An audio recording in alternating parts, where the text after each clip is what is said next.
जननी जने तो भक्त जने की दाता की सूर, ना तो जननी बांझ रहे वृथा गवावैनु। नमस्कार दोस्तों, मैं अविनाश दास रेशनल कबीर यूट्यूब चैनल में आप सबका हार्दिक स्वागत करता हूं। साथियों, यदि चैनल को आपने सब्सक्राइब नहीं किया है तो सब्सक्राइब जरूर करें, शेयर करके अपने साथियों तक पहुंचाएं, बेल आइकन को प्रेस करें, ऑल नोटिफिकेशन ऑन रखें ताकि हर नया अपडेट आप तक पहुंच सके। और साथियों, कमेंट मुझे जरूर लिखें। दोस्तों, मैंने सतगुरु कबीर साहब की एक साखी बोली है। अब इस साखी का मैं संक्षेप में अर्थ कर देता हूं, फिर चलते हैं मनुस्मृति के आज के प्रसंग की तरफ। मैंने बोला है दोस्तों, जननी जने तो भक्त जने। यहाँ पर देश की माताओं से सतगुरु कबीर साहब ने निवेदन किया है कि हे माता, यदि तुझे जन्म देना है तो भक्त बच्चा जन्म दे। यहाँ पर अचरज में मत समझना दोस्तों, आजकल भक्त का अर्थ कुछ और होने लगा है। उस काल में भक्त का अर्थ कुछ और होता था। आजकल भक्त का मतलब होता है पिट्ठू, जो किसी नेता का पिट्ठू हो। ये मत समझ लें कि मैं केवल नरेंद्र मोदी के भक्तों को कह रहा हूं, किसी भी नेता का पिट्ठू हो, किसी भी दल का नेता का पिट्ठू हो, उसके अच्छाई बुराई सब कुछ को जो है अच्छाई ही देखता हो, उसको भक्त कहते हैं आज की भाषा में। लेकिन यहां पर भक्त का अर्थ है दोस्तों साधक। साधक उसे कहते हैं जो सबसे पहले अपने मन को परिमार्जित करता है, ध्यान के द्वारा, साधना के द्वारा, चिंतन के द्वारा अपने आप को संयमित करता है, मनोनिग्रह करता है, इंद्रिय निग्रह करता है, और संयत होने के बाद एक सहज अवस्था में पहुंचता है। और उस सहज अवस्था में उसकी चेतना इतनी जागृत होती है कि किसी के मुद्दे को सुलझाने में उसको भीतर से शक्ति आती है। उसको उस जमाने में उस साधक को भक्त कहा जाता था। तो दोस्तों, उसमें एक लक्षण और होता है, महत्वाकांक्षा नहीं होती कि लोग मुझे अच्छा समझें, लोग मुझे फूल माला अर्पित करें, लोग मुझे मेरा जय जयकार करें, मैं अपने आप को बहुत बढ़िया बना लिया हूं, इसलिए उसकी कीमत लोग अदा करें। ये अपेक्षा उसके अंदर नहीं होती है। उस साधक के अंदर वो दिन रात सोचता है अपने जीवन के कुशलता के लिए, अपने आप को सहज अवस्था में, सहज सुख में बनाए रखने के लिए, और सोचता है मेरे द्वारा समाज को कुछ अच्छी बात मिल सके, अच्छी प्रेरणा मिल सके, मेरी प्रेरणा से समाज में ऐसा कुछ काम हो सके कि समाज का कल्याण हो, इसके बारे में सोचता है। अपने शरीर के बारे में तो सोचता नहीं है। उस नित्यता अनित्यता को जानता है कि ये अनित्य है, क्षण भंगुर है। जितना ज्यादा इसका परहित परोपकार में उपयोग हो सके, संसार में प्रेम करुणा को प्रसारित करने में इसका जितना ज्यादा उपयोग हो सके, उतना मैं इसको उपयोग कर सकूं, ऐसा सोचता है अपने व्यक्तिगत जीवन के लिए। लेकिन समाज के लिए, दीन के लिए, दलित के लिए, शोषित के लिए, वंचित के लिए, पीड़ित के लिए, उनके उत्थान के लिए सोचता है, रास्ता निकालता है। इस प्रकार दोस्तों, उसको जो है सदगुरु ने यहाँ पर कहा है, जननी जने तो भक्त जने। दूसरे नंबर में कहा कि दाता, यदि ऐसा नहीं हो रहा है तो दाता जन्म दो, जो मेहनत करे, कमाई करे और दान करे, शुभ कामों के लिए, अच्छी संस्थाओं के लिए, दीन दुखी गरीबों के मदद के लिए और पवित्र संतों की सेवा के लिए उसकी कमाई काम आ सके। की दाता, की सूर। अगर ये दो तरह के भी तुम जन्म नहीं दे सकती हो माता, तो एक ऑप्शन और देते हैं। ये कोई छोटा बड़ा नहीं है, तीनों ऑप्शन बराबर हैं। की दाता, की सूर। एक तो सूरवीर संतान को जन्म दे, जो देश की रक्षा के लिए, मानवता की रक्षा के लिए बंदूक रख करके, तीर तलवार जो भी है समय के अनुसार उसको रख करके देश की सुरक्षा में, मानवता की सुरक्षा में अपने आप को जो है बलि देने के लिए हर समय तैयार खड़ा रहे। अगर इन तीनों में से कोई बच्चा तू जन्म नहीं दे सकती है माता, तो चौथा ऑप्शन सतगुरु कबीर साहब देते हैं, ना तो जननी बांझ रहे वृथा गंवावे नूर। नूर कहते हैं दोस्तों कांति को, आभा को।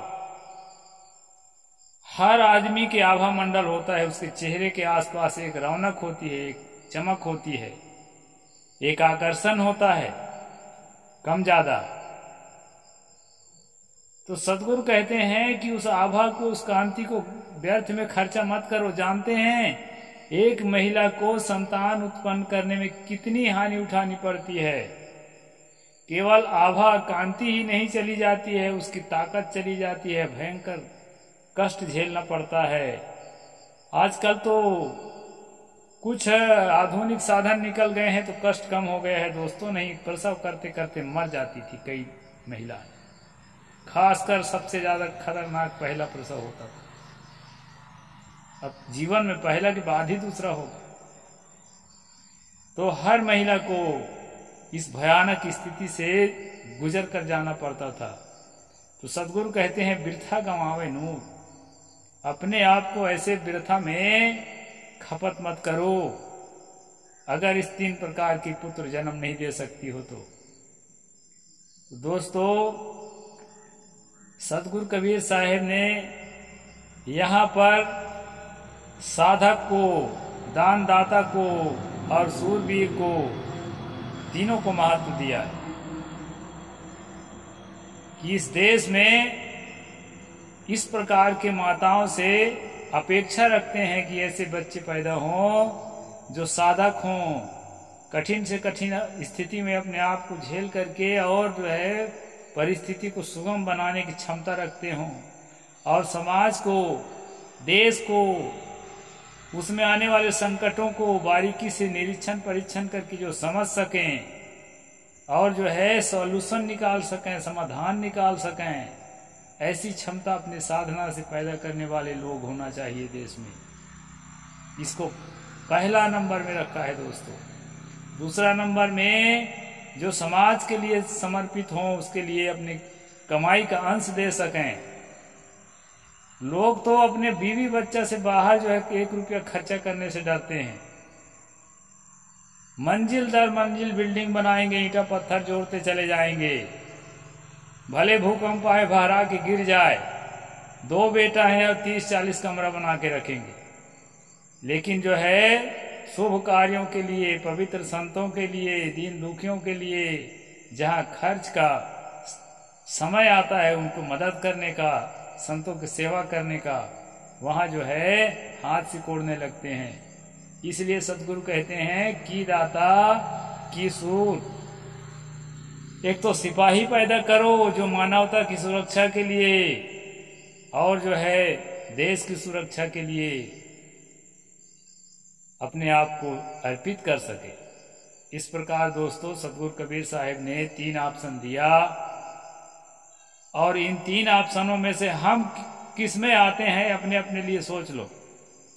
ये तीनों में से अगर नहीं आते तो अपनी माँ को निरर्थक ही उसके कोई महत्व, माँ के महत्व नहीं रख रहे हो। माँ की प्रतिष्ठा हमको करना है, माँ क्या करेगी?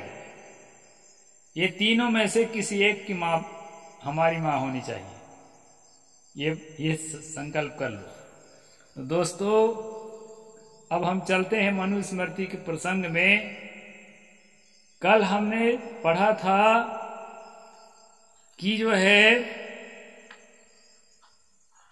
अग्नि में हवि को न डाल के ब्राह्मण के मुख में डाला जाए, इधर उधर ना गिरे, सीधे मुखे में जाए। ये मनु जी कह रहे थे, मैं अपनी ओर से नहीं कह रहा हूं। अब दोस्तों इसी में और क्या कह रहे हैं, एक कुछ श्लोक हम आपको और इस पर चर्चा करेंगे।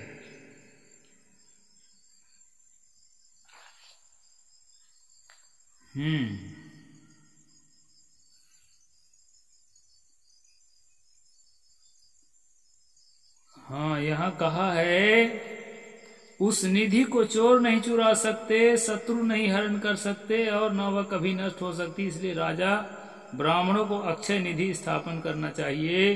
अग्नि में किए गए हवन की अपेक्षा ब्राह्मणों के मुंह में किया गया हवन श्रेष्ठ है, क्योंकि यह हवि इधर उधर नहीं गिरती, न सूखती नहीं है और न कभी नष्ट नहीं होती। यहां तक हम लोग कल बात किए थे।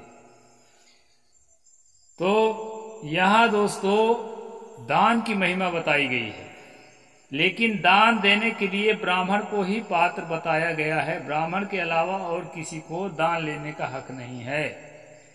इन्हीं की शिक्षा के कारण दोस्तों कृष्ण को आपने देखा, अपने जीवन में उसको एक भी शोषित वंचित पीड़ित नहीं मिला एक तो गरीब तो केवल सुदामा, और वो इसलिए मिला क्योंकि वो ब्राह्मण था।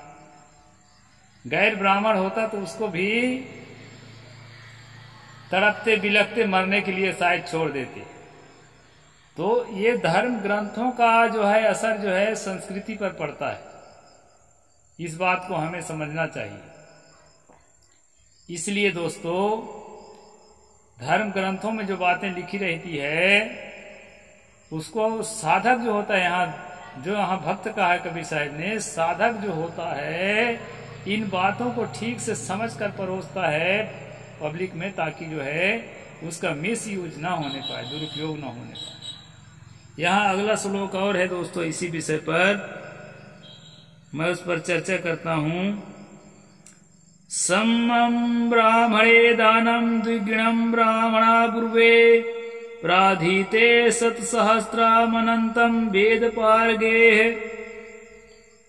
ब्राह्मणेतर को दान देने के फल से दूना। यहाँ मना तो नहीं किया है, लेकिन यह कहा है कि ब्राह्मणेतर को जो आप दान देते हो, जो नहीं है ब्राह्मण, क्षत्रिय है, वैश्य है या कोई शूद्र है, उसको अगर आप दान में कुछ दे रहे हो उससे दूना फल जो है उसको दान देने में मिलेगा जो सिर्फ ब्राह्मण है। उसमें कोई गुण तो नहीं है, लेकिन केवल अगर ब्राह्मण घर में पैदा हुआ है उसको अगर दान देते हो तो जितने जो योग्य हैं दूसरे गैर ब्राह्मण में से उसको दान देने से दूना जो है आपको पुण्य मिलेगा। ये मनु यहाँ कह रहे हैं। ब्राह्मणेतर को दान देने के फल से दूना फल अपने को सिर्फ ब्राह्मण कहने वाले को दान देने से होता है। वो ब्राह्मण है कि नहीं है जाति से, लेकिन अगर बता रहा है कि भाई मैं ब्राह्मण हूं, तो उसको अगर दान करोगे तो जो नहीं है ब्राह्मण उसको दान करने से 2 गुना फल आपको पुण्य मिलेगा। विद्वान ब्राह्मण को दान देने से दान का 1,00,000 गुना, अगर विद्वान है, वेद शास्त्र को पढ़ा हुआ है और उसको दान दे रहे हो उस ब्राह्मण को, तो उससे जो है ना 1,00,000 गुना, जो गैर ब्राह्मण को आप दान कर रहे हो उसको 1,00,000 गुना पुण्य मिलेगा। और फिर क्या कहते हैं, विद्वान ब्राह्मण को दान देने से दान का 1,00,000 गुना, और वेद पारंगत ब्राह्मण को दिए दान का फल अनंत गुना होता है। जो वेदों में पारंगत है, चारों वेदों का, तीनों वेदों का, मनुस्मृति में अथर्ववेद को नहीं लिया जाता, तो 3 वेद का जो ज्ञाता है उसको दान करेंगे तो आपको जो है कितना गुना बताया है, वेद पारंगत ब्राह्मण को दान का फल अनंत गुना, उसकी कोई गणना ही नहीं है। इतना पुण्य मिलेगा आपको, कई जन्म तक जो है, कई युगों तक आप स्वर्ग में रहेंगे, ऐसा यहां मनु जी कह रहे हैं। पात्रस्य ही विशेषेण श्रद्धा तनय एव च अल्पम वा बहु वा प्रेत दानस्य फल मनुष्यते। पात्र की विशेषता और श्रद्धा के तारतम्य से दान का फल परलोक में थोड़ा या बहुत मिलता है। यानी पात्र की विशेषता, यहाँ पर जो 3 कैटेगरी का पात्र बताया है, एक ब्राह्मणेतर पात्र है, जो चलो दीन दरिद्र है, भूखा मर रहा है, तो दया आ ही गई, थोड़ा दे दो। लेकिन उसको जो दान देंगे ना, उससे आपको डबल फल मिलेगा। जो मैं ब्राह्मण हूं भैया मुझे दे दो ना, ऐसा कहने से जो दिए ना, तो उसको 2 गुना मिलेगा। और कहते हैं कि अगर ब्राह्मण तो है लेकिन विद्वान भी है, उसको दान करेंगे तो आपको उसको 1 लाख गुना मिलेगा। मतलब उसको जितना मिलना है उसको 1 लाख का गुना के बराबर। और अगर सचमुच विद्वान है, वेद में पारंगत है, तो आपको अनंत गुना मिलेगा। इस प्रकार श्रद्धा के तारतम्य से, गहरी श्रद्धा से, पक्की आस्था से अगर आप दान कर रहे हैं तो उसका जो है बराबर आपको फल मिलेगा। इस प्रकार यहाँ बताते हैं दोस्तों। श्लोक नंबर 86 है, समोत्तमाधमय राजा त्वाहुत पालयन प्रजाः न निवर्तेत संग्राम क्षात्रम धर्ममनुसरन्। ये सारी बातें जो है राजाओं को, क्षत्रियों को बताया जा रहा है।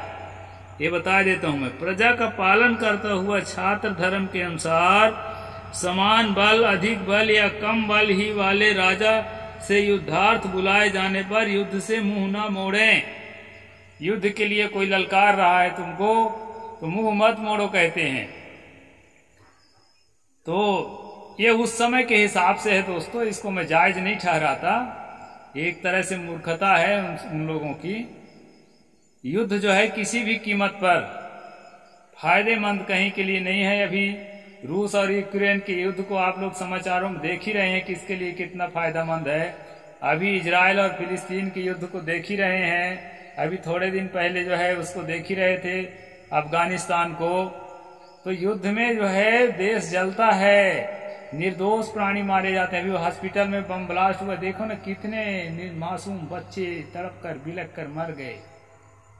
महिलाएं, गर्भवती महिलाएं तड़प तड़प बिलक बिलक पर कितने मात्रा में मर गए। हजारों लोग मर चुके, मुझे तो लगता है बहुत मर चुके होंगे। हजारों की गिनती बता दें, कहीं लाखों न मर गए हों। लाखों विस्थापित हो गए। तो युद्ध किसी के लिए फायदेमंद नहीं है।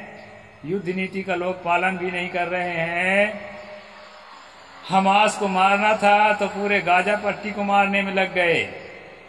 और दोस्तों एक बात आपको मैं बता देता हूं, मैं हालांकि युद्ध नीति का ज्ञाता तो नहीं हूं, लेकिन एक बात बता देता हूं जो मुझे दिखाई पड़ रहा है। यदि अपराधी अपराध किया है तो उसके परिवार का दूसरा सदस्य अपराधी नहीं होता है जब तक उसमें उसकी संलिप्तता न पाई जाए। और कोई समुदाय अपराध कर रहा है तो उस समुदाय के, उस संगठन के, उस ऑर्गेनाइजेशन के लोग ही अपराधी हैं, पूरी बस्ती अपराधी नहीं होती है। अब पूरे गाजा पट्टी को जलाने के लिए इजराइल ने सोचा, तो देख रहे हैं क्या परिणाम हो रहा है। हो सकता है वर्ल्ड वार का जो है कहीं माहौल न बन जाए। कई देश जो है इजराइल के खिलाफ खड़े हो गए हैं। इसलिए दोस्तों हर देश का एक दूसरे से व्यवसायिक संबंध है। सब देश के लोग सब जगह रह करके अपना आजीविका जीते हैं और दुनिया को उन्नत बनाने के लिए, दुनिया की उन्नति में हर देश योगदान दे रहे हैं। किसी देश का किसी से युद्ध करना कभी भी फायदेमंद नहीं है। इसलिए शांति का रास्ता, भगवान तथागत बुद्ध ने शांति का रास्ता बताया, सतगुरु कबीर साहिब ने शांति का रास्ता बताया। तो हमारी जो सम्यक कल्चर है ये शांति का रास्ता मतलब प्रशस्त करती है। युद्ध को मना नहीं करते, अभी मैंने कहा था ना कि सुरक्षा के लिए सूरवीर कबीर साहब ने कहा उसकी आवश्यकता है, लेकिन वो एक मजबूरी है, युद्ध आवश्यकता नहीं है। अभी पूरे गाजा पट्टी को खत्म करने का मूड बना लिया इजराइल, तो पूरा संसार भुगत रहा है, भारत अछूता नहीं है। भारत को भी खामियाजा भुगतना पड़ सकता है। जब चारों तरफ आग लगती है ना, तो आग नहीं पहचानती है ये किसका घर है। इसलिए किसी भी कीमत पर युद्ध जो है फायदेमंद नहीं है। मनु जी के ये वाला श्लोक को उस समय के हिसाब से हो सकता है ठीक रहा हो, मैं समर्थन नहीं करता आज के हिसाब से। फिर आगे कहते हैं, समय हो गया है दोस्तों, कल बताऊंगा। आज यहीं तक रहेंगे। साहेब बंदगी, जय जोहार।